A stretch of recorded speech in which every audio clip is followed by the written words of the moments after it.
और शुरुआत करेंगे बड़ी खबर के साथ, जहां बीजेपी के वरिष्ठ नेता मुख्तार अब्बास नकवी ने न्यूज 18 के साथ खास बातचीत में अमित शाह के गुजरात में बड़ी जीत के दावे पर कहा कि कांग्रेस और आम आदमी पार्टी पार्ट टाइम पॉलिटिकल पर्यटन और फुल टाइम पाखंड करते हैं। बीजेपी की गुजरात में बड़ी जीत होगी।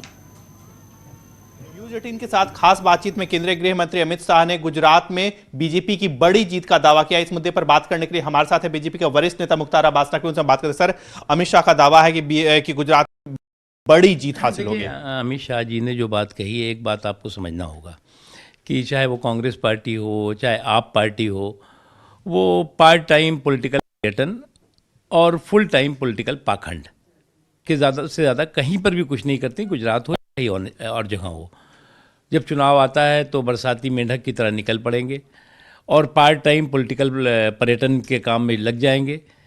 आज गुजरात हो या देश का और हिस्सा हो, परिश्रम और परिश्रम के परिणाम आज देश के सामने हैं, प्रदेशों के सामने हैं और जनता इस बात को अच्छी तरह महसूस करती है कि भारतीय पार्टी ने परिवार की परिक्रमा को परास्त कर परिश्रम को परिणाम में परिवर्तित किया है।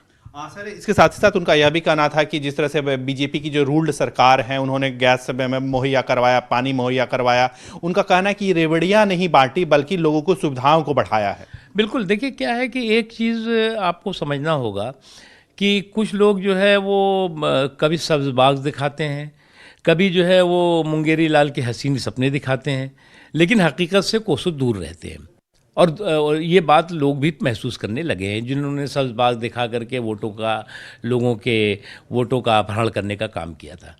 इसलिए जो है भारतीय जनता पार्टी ऑनेस्टी के साथ, ईमानदारी के साथ आखिरी पायदान पे खड़े हुए व्यक्ति तक विकास की रोशनी पहुँचे, हर ज़रूरतमंद की आंखों में खुशी और उसकी ज़िंदगी में खुशहाली है। इसी बात को अमित शाह जी ने स्पष्ट किया है। ठीक है, बहुत सोनू मंडल के साथ विनीत कुमार, न्यूज 18 दिल्ली।